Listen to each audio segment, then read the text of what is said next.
el derecho de vivir. Poeta Ho Chi Minh, que golpea de Vietnam a toda la humanidad. Ningún cañón borrará el surco de tu arrozal, el derecho de vivir en paz. Thank you. Good evening to all.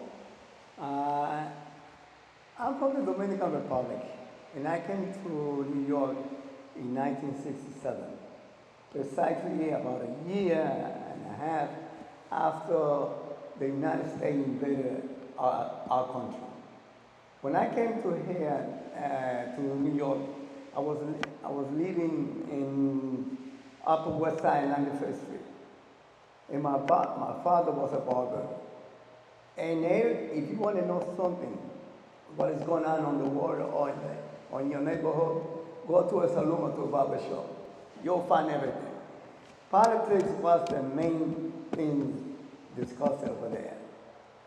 Everything that any organization, any movement from the community, from the Dominican Republic, was discussed there. And my father, which was kind of aware, and most of them were against the war, used to talk to us and tell us what to do, until a time that he told the Dominican Communist Party, take my two sons, educate them, get into the party before I lose them in this society. That's how my story really began. When I started to do my master in militants and against the war in Vietnam. Because from there we started marching, organizing, doing all those kind of rally, going to Washington. But particularly, we went to Casa Las Americas. Casa Las Americas was a club, an organization that really organized or mobilized most of the Latino organizations from all over the country. And I believe that that's one of the main things that we got from Vietnam. It unified us, because it didn't matter what political position you have in your party. When it was to struggle against the war, we were there. And I mean it. We were there to all kind of activities that took place. And I remember,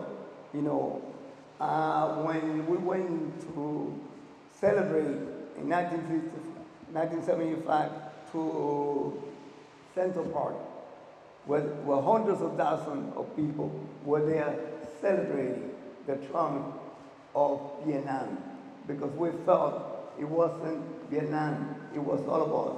Vietnam won, every single people that was struggling, for peace won. In that situation that unified us, made us work together in solidarity with all kind of movement that was going on in Latin America. Then came Nicaragua. Everybody met at Casa Las Americas to organize, to support, to work with the Sandinistas. And then came the Salvadorian. Same thing. It didn't matter what kind of struggle was taking over as long that it was for the liberation, that it was for the support of the movement, that it was in support of the socialist countries, particularly Vietnam and Cuba. Because to me, those were the two main countries that showed the support and the unity that they have with the people.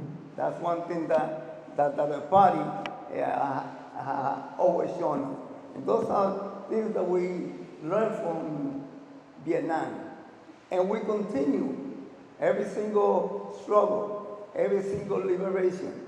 I remember when in Panama, when they invaded Panama, that precisely during those times, comrade and sister Mary Rana, we used to work together in all kinds of solidarity, but never forgetting the struggle and the solidarity that Vietnam needed it.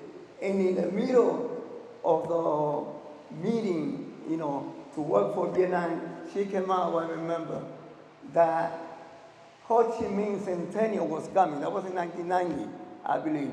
The centennial was coming, and we had to work, and we had to organize and do something about that. So Vietnam unified us. Vietnam inspired Cuba. Cuba inspired Latin America. And I think that concept or inspiration that Vietnam has shown us, it continues today, because today with the youth and with the movement or with the struggle that is going on and was taking place with the genocide in Palestine, we definitely need to unite, to continue to unite and to struggle. And I believe that that's the main reason why we are here. Thank you very much.